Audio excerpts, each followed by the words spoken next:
Soyez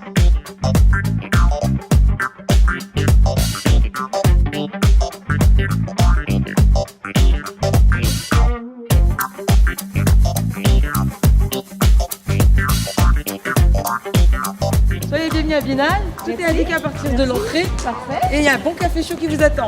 Bienvenue monsieur, bienvenue.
Alors d'abord, on vient de la Guyane, on vient de très loin pour venir ici.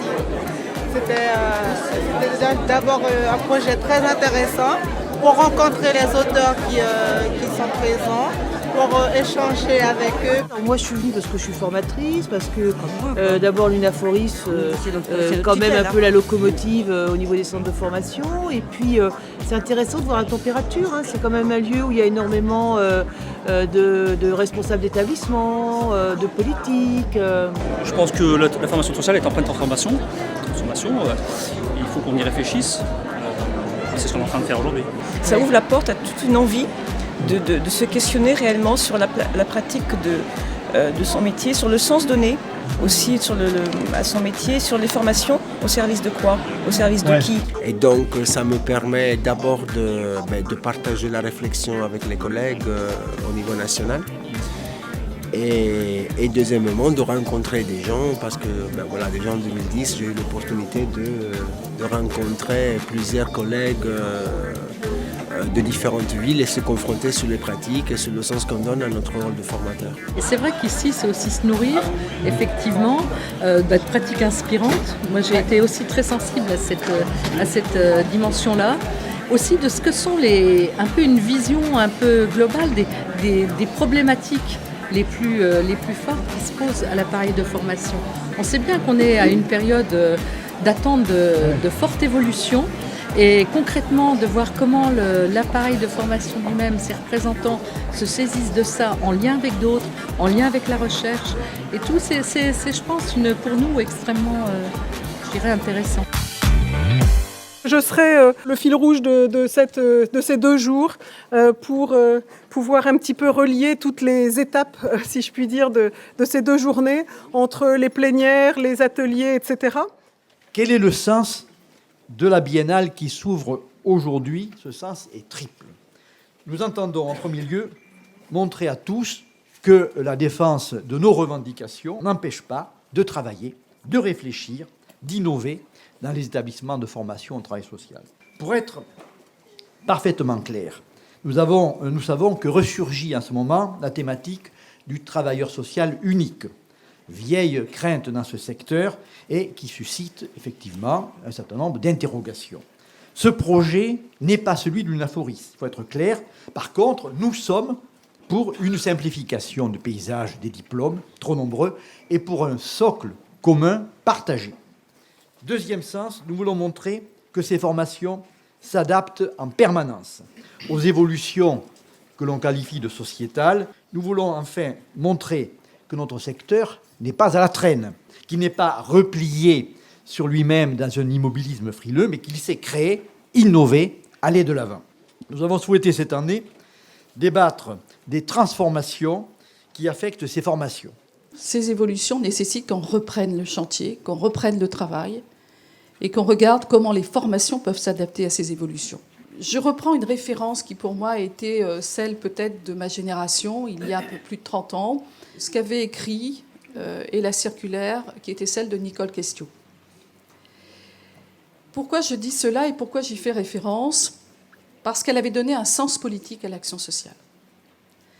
Et que malheureusement, cela n'a pas été forcément toujours suivi par la suite, qu'on l'avait même un peu oublié, et que ce qui avait fait les fondements, je dirais, à l'époque, de beaucoup d'écoles, de beaucoup de jeunes professionnels, j'en faisais partie.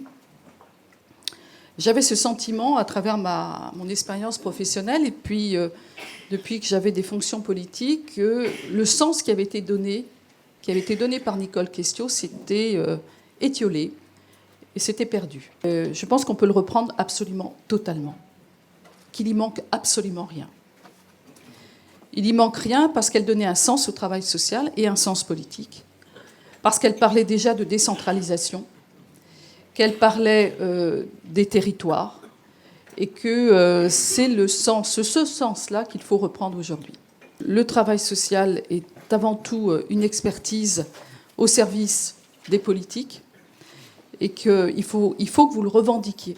Vous avez un rôle à jouer dans ce domaine, un rôle à jouer pour dire quel est le territoire pertinent, quel est l'endroit où vous devez agir, quel est l'endroit au niveau politique où vous devez être présent, parce que vous êtes des acteurs du développement social.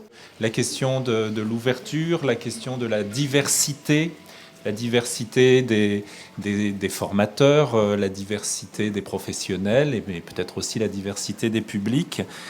C'est quelque chose qui a été présent dès le départ dans la préparation de cette biennale. C'était de faire de cette biennale un espace de réflexivité sur nos pratiques de formation, et je dis nos pratiques de formation, puisqu'aujourd'hui la formation des professionnels du secteur, ces formations se produisent non seulement dans les établissements dits traditionnels, mais aussi à l'université, sur les terrains, dans les établissements. Quel est l'impact de ces transformations dans les modes de gestion, dans les modes de management, dans les modes de financement? Quels sont leur impact dans les pratiques de formation, finalement? Je voulais signaler également la dimension internationale qu'on a essayé de donner aussi à cette biennale, parce que ce qui se passe actuellement n'arrive pas qu'aux travailleurs sociaux en France, etc. J'insiste là-dessus. Donc c'est en particulier l'expérience peut-être canadienne, mais vous allez voir aussi dans les tables rondes, dans les ateliers, des collègues qui nous viennent de Suisse, de Belgique, d'Italie, du Canada et même du Brésil. Voilà. Et je nous souhaite donc de bons travaux. Merci. La problématique et le questionnement, en tout cas, de cette première table ronde, ce sont trois questions que nous posons de façon identique aux intervenants. Comment, dans leurs spécificités respectives, les différents acteurs de la formation collaborent-ils aux formations initiales et continues? Première question. Deuxième question, quels enrichissements, quels savoirs et expertise apportent-ils? Et enfin, troisième question, quel est le bénéfice de cette diversification pour la formation à la fois des étudiants, mais aussi pour les bénéficiaires de l'intervention sociale? Donc j'ai fait une recherche dans le cadre d'une thèse de sociologie sur le groupe des formateurs en travail social. On peut dire aujourd'hui qu'il ne suffit plus d'être travailleur social pour être formateur, puisque 95% des formateurs de moins de 40 ans ont un diplôme de niveau 1. L'entrée dans le métier de formateur suit une trajectoire qui passe nécessairement par les vacations. 74% des formateurs interrogés ont fait des vacations, 73% dans l'établissement qui les emploie actuellement. C'est sans doute ici qu'il faut repérer un des niveaux de complémentarité les plus aboutis entre terrain et établissement de formation, dans une coproduction et un co-accompagnement des professionnels qui deviendront progressivement des formateurs. Tous les formateurs ne sont pas d'anciens travailleurs sociaux. Certains sont issus d'autres mondes professionnels, notamment l'université ou un secteur que l'on nomme la formation professionnelle pour adultes. Cette diversité dans les parcours est voulue et souhaitée dans les établissements. Elle est perçue comme une source de richesse par le croisement des regards complémentaires, mais génère également des interrogations quant aux sources de légitimité des formateurs historiques. Les terrains de stage que nous sommes rencontrent de plus en plus de difficultés pour mettre en adéquation les besoins des stagiaires et l'offre de services que nous portons. Ce qui est certain, c'est que les besoins de la formation sont encore toujours, selon nous, trop centrés sur le repérage des manques, alors que les politiques publiques et la relation aux usagers, notamment depuis 2002, interviennent plutôt sur la valorisation des potentialités. Je voudrais attirer votre attention sur une modification assez sensible de l'identité des équipes pluridisciplinaires. On constate en effet que de plus en plus d'équipes de professionnels sur les terrains perdent actuellement certains de leurs repères et que l'arrivée de nouvelles terminologies, pour ne pas dire nouveaux process, perturbe gravement les plateaux techniques. Les termes qualité, efficacité, rapport qualité-prix, dotation limitative, évaluation, pertinence, font irruption et créent parfois des chocs, des conflits sur les terrains face à l'émergence de tous ces nouveaux besoins repérés chez les usagers et puis aussi toutes les nouvelles formes de réponses institutionnelles qu'on leur demande d'apporter. Quand nous regardons l'évolution et la revalorisation de nos diplômes, notamment l'assistance de service social, éducateur de jeunes enfants et éducation spécialisée à niveau Bac+3, nous n'avons pas le sentiment d'avoir participé à l'élaboration, aux discussions qui a pu y avoir autour de cette prise de décision. Maintenant, il y a aussi un autre versant de ce que nous sommes en tant qu'étudiants. Nous sommes des étudiants acteurs. Nous sommes des étudiants co-constructeurs. Et il existe des associations, nous en sommes la preuve, il existe des associations, il existe des groupements d'étudiants qui arrivent à fonctionner, qui arrivent à faire bouger les choses. Nous espérons très sincèrement, alors c'est le cas ici, et nous vous en remercions, que les étudiants pourront de plus en plus participer aux discussions avant prise de décision. Qu'on ne décide pas pour nous, mais qu'on décide avec nous. Tout savoir est en construction et peut être révisé. Dans la démarche de croisement des savoirs, il y a un va-et-vient permanent et une vérification entre la théorie, la pratique et la réalité de vie. Est-il donc possible de dire que les personnes qui vivent en situation de précarité et de grande pauvreté ont un savoir, donc une expertise? Et si on dit expertise, cela veut dire qu'elles ont une contribution indispensable à apporter à nos sociétés pour qu'elles progressent. Et donc qu'elles sont un des acteurs incontournables de la formation des travailleurs sociaux. Le mouvement TDK Monde a initié les co-formations, en reconnaissant des personnes en situation de pauvreté comme co-formateurs. Des chemins sont ouverts à chacun là où il est de continuer à développer cette démarche et d'innover dans cette dynamique. Quand on parle de qui sont les acteurs, etc., et comment ils fonctionnent, comment ils s'articulent, on voit bien à travers les propos qu'il y a énormément d'enjeux dans tout ce qui a été évoqué. On est à la fois sur des questions d'identité de groupes professionnels, on est à la fois sur des questions de territoire et de réseau, on est à la fois sur des questions d'expertise. C'est aussi la question de la reconnaissance. Et un souhait pour tous, j'ai l'impression quand même, de se rencontrer et d'être dans cette dynamique, on va dire, de co-construction. Après, je crois que tout le monde est à peu près d'accord sur ça, en tout cas autour de cette table ronde. Maintenant, on va voir dans la salle, mais qu'est-ce que ça implique et qu'est-ce qui peine finalement à co-construire, puisque tout le monde semble d'accord, mais qu'est-ce qui peine à... Voilà. Nous avons un problème de changement de positionnement de posture, qui est le problème de la mobilisation de la ressource.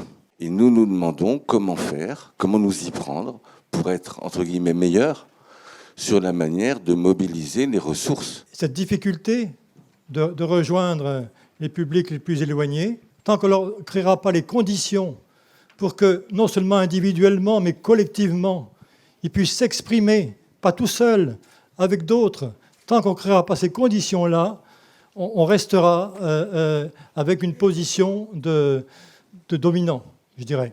Je pense qu'il faut avoir chevillé au corps d'abord l'intuition qu'on ne sait pas et qu'ils savent des choses qui vont nous permettre de mieux comprendre un certain nombre de situations. Si on n'a pas ça, mieux vaut pas les inviter. Et je pense que ça, c'est une part importante. Accepter que nos connaissances et que nous-mêmes, notre façon de fonctionner soit remis en question.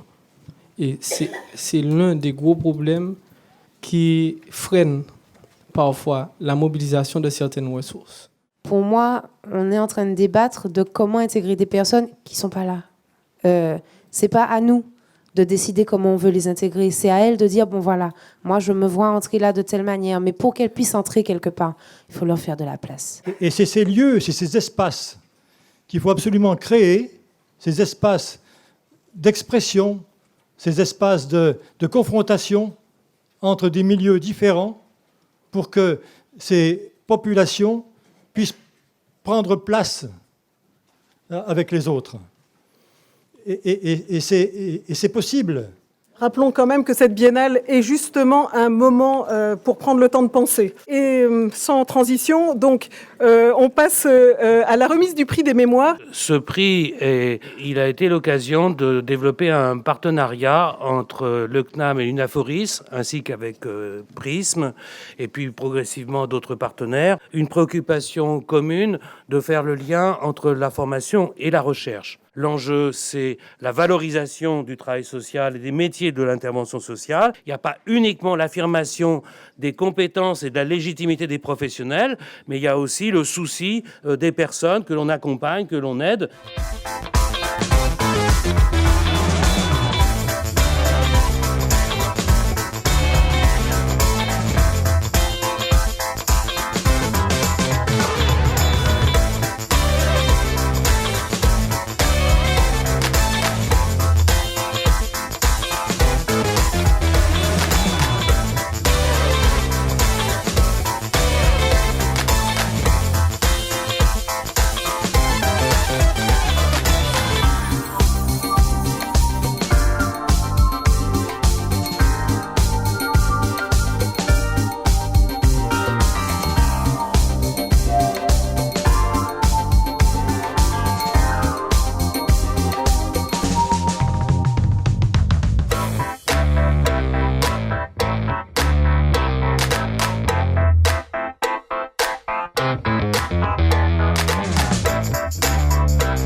Merci beaucoup.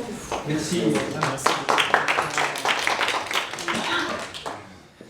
J'ai compris qu'il fallait réfléchir avec vous au rapport au savoir et aux transformations du rapport au savoir dans le champ de la déformation sociale, que ce rapport au savoir est ébranlé par la crise de l'expertise, peut-être même par la crise de la pédagogie, dans un contexte de profonde transformation du travail social. Mais vous voyez, cette relocalisation de la question du rapport au savoir permet, à mon avis, de faire l'expérience avec les usagers de l'égalité des intelligences, comme dit le philosophe Jacques Rancière, à un prix énorme.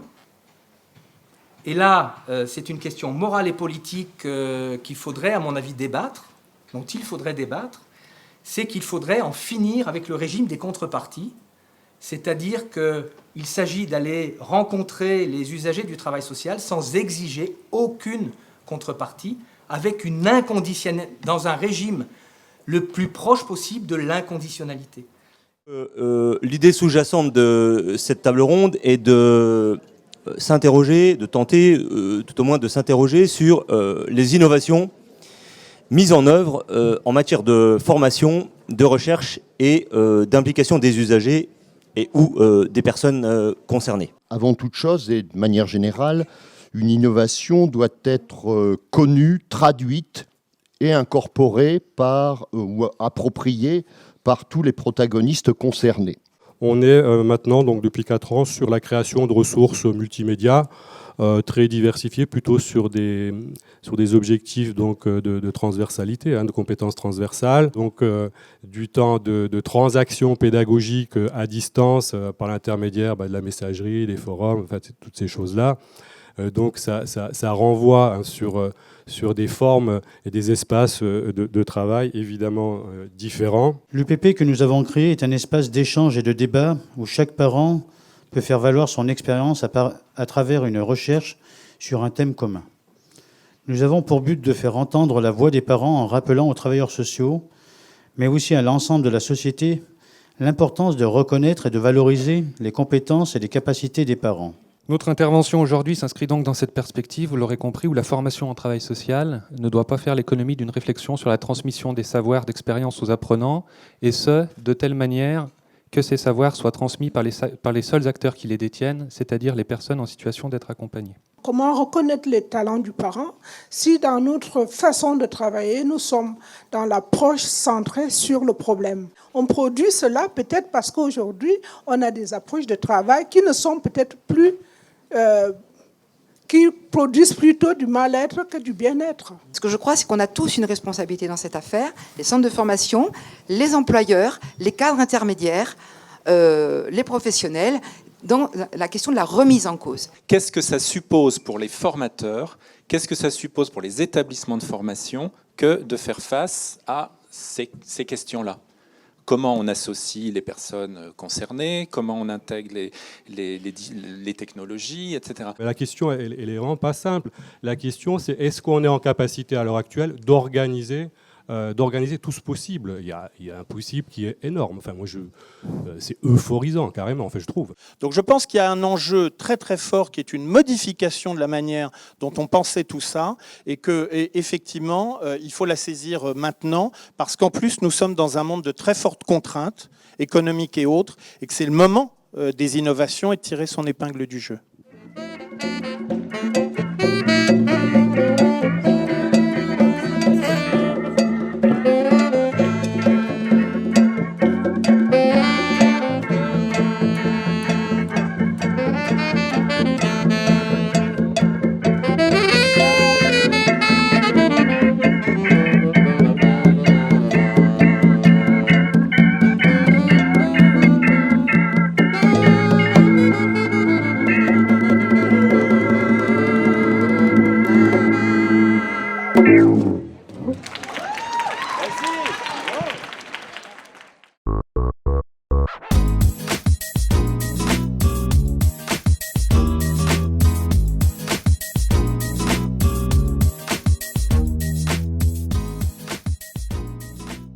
Alors, pour commencer, je vous présente les 3 secteurs principaux du travail social au Canada et le diagramme contient 3 sphères qui représentent 1. La formation universitaire et celle-ci est gérée par la CFTS. 2. Le secteur professionnel de la pratique et ce secteur s'incarne dans l'Association canadienne des travailleurs sociaux.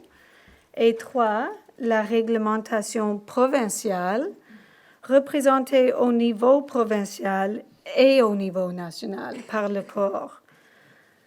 Le Conseil canadien des organismes de réglementation de travail social.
intéressant, on avait envie d'y participer. On est d'abord à 12 ici, qui viennent de la Guyane. On a choisi à plusieurs des ateliers, ce qui fait qu'on a fait des groupes pour aller à des ateliers. Et ensuite, on discutait en Guyane par rapport à ce qu'on a, par rapport à ce qu'on a vécu, par rapport à ce qu'on a entendu à participer. Ça permet de partager aussi des points de vue, et puis de débattre, et puis sans doute de continuer cette transformation au-delà de ces 2 journées.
J'ai donc l'honneur d'animer cette 3e table ronde qui porte sur les contextes politiques, économiques, culturels et des enjeux dans lesquels se déroulent les transformations des formations sociales. La question autour de laquelle nous allons débattre est un peu complexe parce qu'elle porte à la fois sur les effets de transformation des politiques sociales et des politiques du champ de formation sur les formations sociales, les transformations que nous sommes en train de vivre tous. Nous souhaitons aborder la question de comment les formations sociales peuvent influencer les transformations qui sont en train de se faire. Et donc, quels espaces de concertation, quel consensus autour de ça? On est face à une difficulté croissante concernant le chômage des jeunes, les difficultés aussi des jeunes à accéder à des formations intéressantes. Et avec ces formations, on a des formations qui vont former à des métiers d'utilité sociale, mais aussi et surtout à des métiers qui sont durables, non délocalisables, et avec un taux d'insertion professionnelle vraiment remarquable. On n'est pas loin de 95% sur ces métiers, avec un temps de recherche maximum de 5-6 mois sur ces métiers. Alors l'enjeu évidemment autour de tous ces enjeux de formation initiale, continue, etc., c'est une articulation. Une articulation parce que ce qu'on a en commun avant tout, c'est la question sociale. D'un côté, il faut agir, c'est les conseils généraux, et de l'autre, il faut préparer à agir. Donc il nous faut une bonne articulation qui est essentielle à la fois pour la cohérence, l'efficacité, mais on est vraiment là dans un principe de fécondation mutuelle. Sinon, on n'y arrivera pas. Je pense qu'il est important de mettre en place un espèce de partenariat comme ça entre les organismes, les territoires et les employeurs, et à ce niveau, la responsabilité des centres elle est importante pour créer des synergies avec les territoires. Alors au-delà de tout ça, effectivement, avec les transformations dans le paysage, il nous a fallu bâtir des articulations nouvelles avec le conseil régional qui nous interpelle régulièrement dans le schéma des formations, les nouvelles compétences de 2004. Et puis il y a l'État de l'autre côté sur les contenus des diplômes. Donc c'est une triangulaire nouvelle. Ce qui est en jeu, quand on regarde les évolutions, elles ne touchent pas que les formations sociales. Tout le monde est dans le collimateur. Les réformes, elles sont permanentes aujourd'hui. On parle de modernisation du travail, de fin de l'État-providence et d'acteur, maître de son parcours. Le terme acteur, maître de son parcours, il est dans les textes institutionnels. Et dans le Code du travail, il est inscrit, c'est marqué, que les acteurs qui suivent une formation doivent prévoir les besoins de l'économie à moyen ou à court terme. Donc devenir personnellement des petits observatoires de prospective. C'est ça qui est en jeu, plus que des questions seulement de référentiel, de diplômes. Quand on change les diplômes, c'est pour changer les métiers. c'est pour changer les conditions d'accès aux métiers. Ce sont des métiers d'utilité sociale. Et moi, c'est ce que j'ai envie de retenir. Et j'ai vraiment, vraiment envie qu'on travaille aussi sur cette revalorisation de ces métiers, qui sont des métiers extraordinaires dont on a besoin, surtout en cette période comme ça de crise où les inégalités se creusent. Donc, c'est un gros travail de revalorisation de ce métier. Merci beaucoup, merci de votre participation. Réunir les divers acteurs qui œuvrent de près ou de loin à l'action sociale et à la formation des travailleurs sociaux ou des intervenants sociaux dans les établissements de formation, dans les sites qualifiants ou à l'université, acteurs confrontés au jour le jour à des enjeux liés à la complexité des contextes actuels, est un défi, il me semble, que la Biennale a su relever. C'est également aussi l'occasion de parler, on a rarement la possibilité de le faire, de ce qui peut se faire dans les centres de formation au travail social, de parler de la partie de ce qui concerne les innovations qui se mettent en œuvre, de parler aussi de l'engagement des différents partenaires que nous pouvons trouver dans notre environnement, et notamment tous les formateurs qu'on appelle les formateurs de terrain, qu'on a vu fortement engagés dans ces pédagogies croisées, et qu'il y avait encore du travail à faire avec, on l'a entendu, la participation des personnes. Alors moi j'ai du mal avec les personnes concernées, donc je vais dire les personnes plutôt accompagnées dans la démarche. Voilà, c'est aussi la question de Françoise l'a souligné, de relever aussi l'importance de la recherche dans notre secteur, puisqu'on voit bien que cette recherche impliquée sur le terrain permet aussi de donner du sens et de donner du contenu à ce qui se fait dans nos établissements, et qui concourt aussi à travailler sur cette question de l'innovation d'une façon générale. Je voudrais souligner aussi le fait que nous étions 40% de plus qu'à la dernière biennale, que nous avons été capables de débats de bonne qualité sur des sujets parfois difficiles, et souligner à nouveau la présence étudiante. Voilà, merci et bon retour.